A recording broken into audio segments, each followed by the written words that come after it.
Rieccoci allora per le conclusioni, come promesso, qui dalle Cinque Torri sopra Cortina, un ospite d'eccezione a parlare di territorio, Cristian Ghedina, che saluto. Grazie Cristian per aver onorato questo appuntamento anche con Cronache Trevigiane, e abbiamo anche Mauro Giovanni Viti, dirigente dei Parchi Veneti per Regione Veneto ovviamente, col quale è interessante capire con lui come da uno studio con SVG Regione Veneto sta lanciando una promozione dei 6 parchi, 5 regionali più uno nazionale, proprio ai veneti. I veneti tante volte guardano più in là e hanno dei tesori sotto casa, è così? Assolutamente, ci siamo resi conto che purtroppo i veneti conoscono poco questi gioielli che abbiamo e che sono veramente incredibili, tutti diversi uno dall'altro. Qui oggi siamo in un ambiente incredibile di Dolomiti bellissime, e poi abbiamo il Delta del Po, abbiamo la Lessinia con le sue montagne particolari,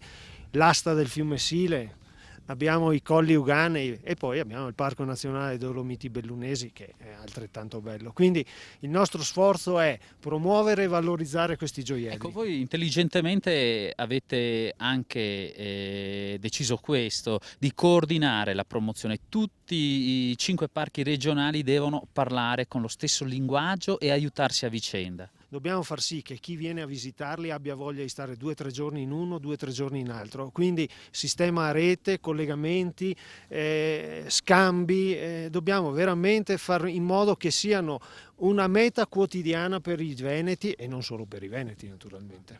Allora, Mauro Giovanni Viti, grazie davvero per questa accoglienza. Cristian Ghedina parla di solito di questo territorio solo il tuo sorriso, dice quanto ci tieni, quanto cuore, quanta passione per questo territorio. Ho veramente la fortuna di essere nato e vissuto sempre qua, e come ho detto tante volte, per me ritornare qua nelle mie montagne, anche magari andare a farmi una camminata col mio cane nel parco, è motivo di ricaricare le batterie. Adesso ci troviamo nel parco, anche qui si può andare anche con gli sci, ci sono delle piste fantastiche, chi meglio di me poi dopo per andare sulle piste può dare un consiglio. Eri tu che sciavi, non era una controfigura che scendeva. No, ero io, insomma. Sì, mi diverto ancora, anche se ormai abbiamo smesso di fare le gare, però è sempre bello sciare, scio molto meno, ma un esempio Cristian, tu dicevi prima emozione, ma dovete venire qui e toccare voi con mano. Allora, una stretta di mano da parte mia, grazie Cristian per l'accoglienza. Noi siamo arrivati alle conclusioni di questa puntata, ma di parchi regionali del Veneto ne parleremo anche nelle prossime puntate. Intanto Cronache Trevigiane tornerà come sempre la prossima settimana, stesso orario, stessa televisione. Alla prossima.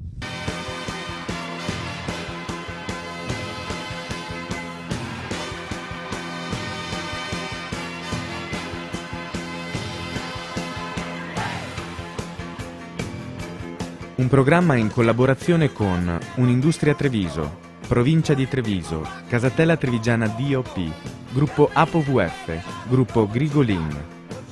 Cronache Trevigiane è una produzione Z Group.